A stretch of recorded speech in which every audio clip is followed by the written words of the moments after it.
वंदे मातरम साथियों, IMP batch 2026 board परीक्षा की बैच में आप सभी का स्वागत है। हम पढ़ रहे थे फसल उत्पादन का अगला चैप्टर हमें पढ़ना है, चैप्टर नंबर 11, जिसे हम बोलते हैं हरियाली। इसके पहले हमने पढ़ा था ऑर्नामेंटल गार्डनिंग, अलंकृत बागवानी। ठीक है, उस अलंकृत बागवानी में हमने पढ़ा था कि 3 नंबर का हमारा चैप्टर आने वाला है 10 और 11 नंबर से। ठीक है, तो इससे रिलेटेड हमें बहुत सारे क्वेश्चंस पढ़ना है, या 2+1 में आ सकता है, या 3 नंबर का एक क्वेश्चन भी आपका आ सकता है। तो कंफ्यूज मत होना भैया, इस चैप्टरों से दोनों से मिलकर 3 नंबर का क्वेश्चन पूछा जाने वाला है।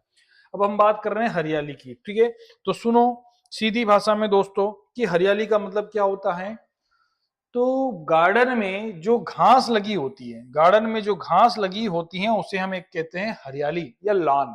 ठीक है, तो यानी कि जो घास से घिरा हुआ जो क्षेत्र है उसे कहोगे आप लॉन। अब ये घास से घिरा हुआ जो क्षेत्र है, इस जगह को हमने क्या कर दिया भैया, लॉन। क्या कह दिया, लॉन।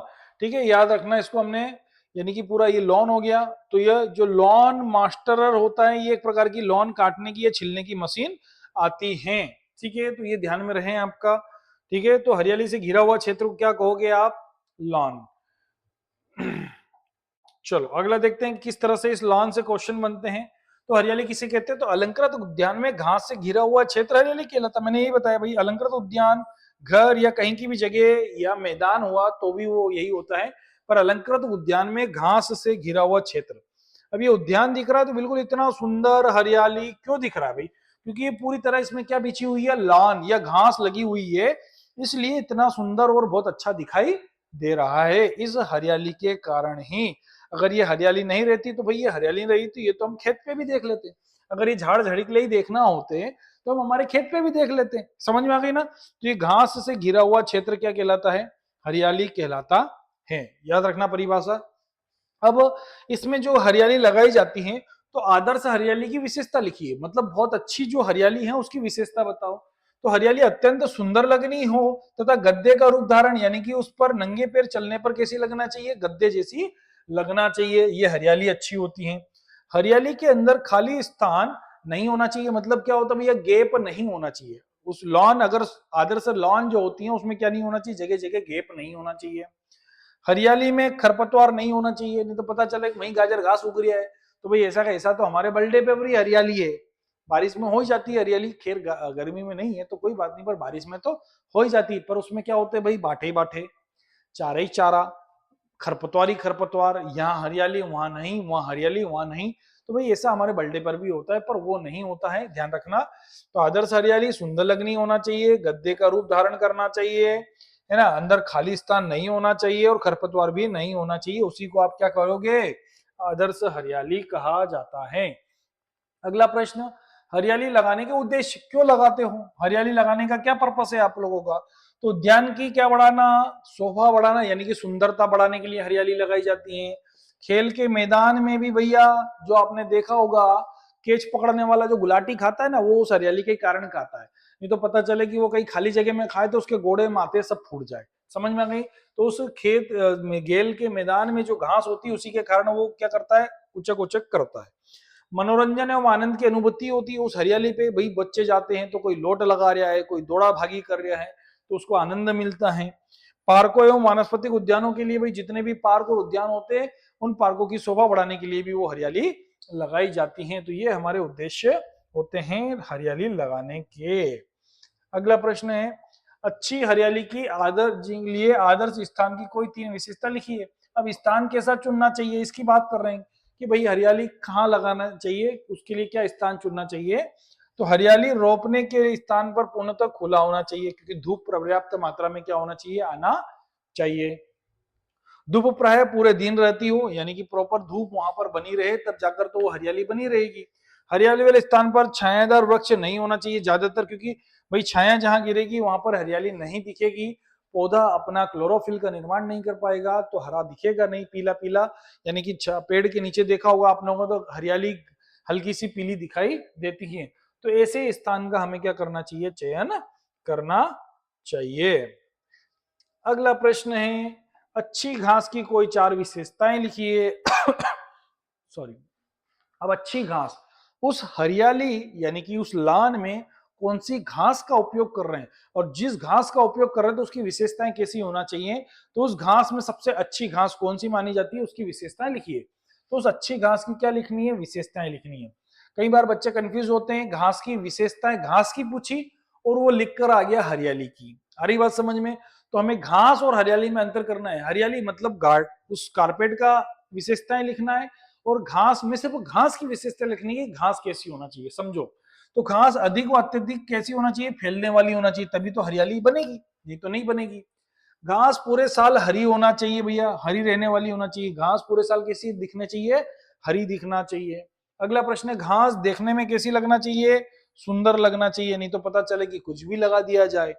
घास चुभने वाली नहीं होना चाहिए, यानी कि जब नंगे पैर गार्डन में घुमा जाए तो वो क्या होना चाहिए भाई, चुभना नहीं चाहिए। तो ये किसकी विशेषताएं, घास की। किसकी विशेषताएं, घास की, ना कि हरियाली की। तो हरियाली की विशेषताएं और घास की विशेषताएं में आपको कंफ्यूज नहीं होना है, ये आपको ध्यान में रखना पड़ेगा। ठीक है, चलो आगे हम बढ़ते हैं। हरियाली के लिए निम्नलिखित में से कौन सी कैसी घास का चुनाव करना चाहिए, शीघ्र जमने वाली, शीघ्र फैलने वाली, या कीट व रोग प्रतिरोधक, या उपयुक्त सभी। तो हमें सभी प्रकार की घास चाहिए। क्या चाहिए कि शीघ्र जमने मतलब बहुत जल्दी उगने भी चाहिए, बहुत जल्दी फैलना भी चाहिए, और उसमें किसी प्रकार के रोग और कीट भी नहीं लगना चाहिए, ऐसी घास हमको चाहिए।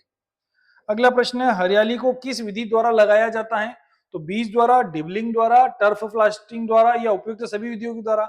तो वहीं हरियाली को हम बीज के द्वारा भी बोलते हैं, डिबलिंग यानी कि एक एक करके भी बोया जाता है, और टर्फ प्लास्टरिंग द्वारा यानी कि क्या लगा के भाई टुकड़े लाकर भी लगाए जाते हैं।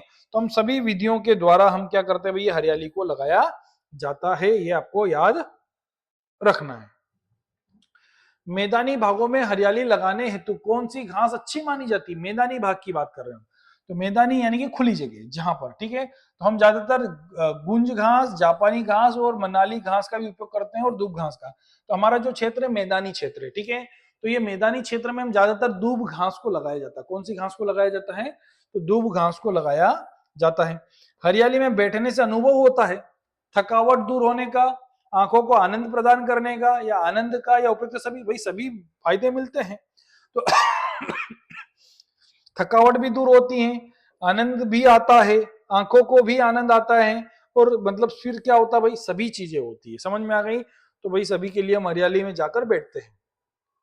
हरियाली का पीएच मान 5.5 से कम होने पर डाला जाता है, क्या डाला जाता है, तो भाई जब कम होता है तो हमें क्या करना पड़ा ना, तो यानी कि मेंटेन करने के लिए हम क्या करते हैं, चूने का उपयोग किया जाता है।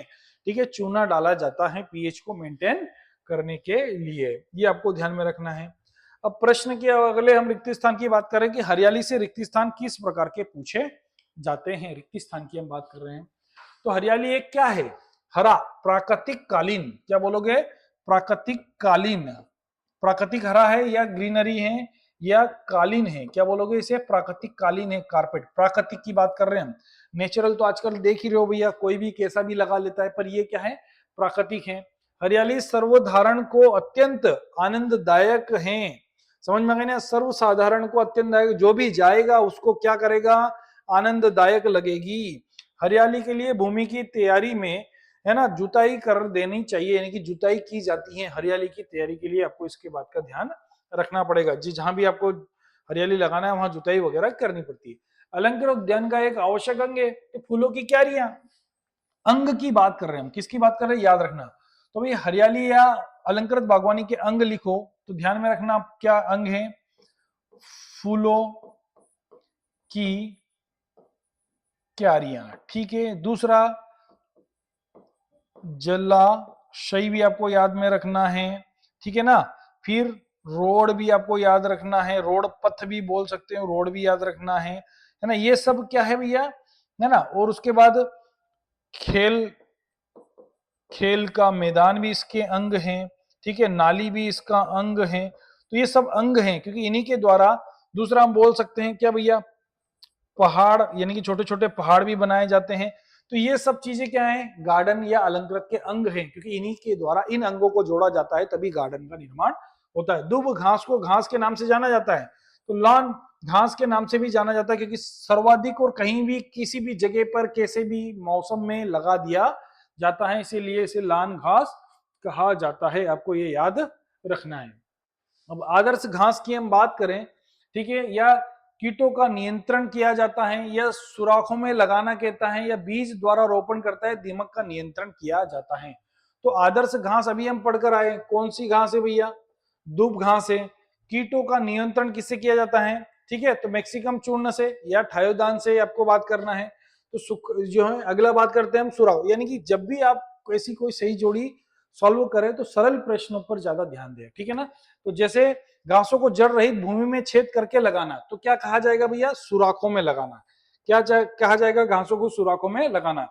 बीज द्वारा रोपण, ठीक है, तो तैयार भूमि बीजों को गहराई में बोना, तो ये क्या हो गया? बीज के द्वारा क्या हो गया? रोपण क्या हो गया? दीमक का नियंत्रण किया जाता है, तो किसके द्वारा? है ना, मैक्सिकन चूर्ण के द्वारा। और बचा क्या? कीटों का नियंत्रण किया जाता है थायोदान के, है ना, थायोडान के द्वारा। ये आपको याद रखना भैया, ठीक है। चलो आगे बढ़ते हैं। एक शब्द में, लान के लिए कौन सी घास उत्तम रहती है? तो दूब घास का उपयोग किया जाता है। उद्यान की जान किसे कहा जाता है? तो फूलों की क्यारियां, क्योंकि ये बहुत अलग, ये दूर से ही बहुत सुंदर दिखाई देते हैं।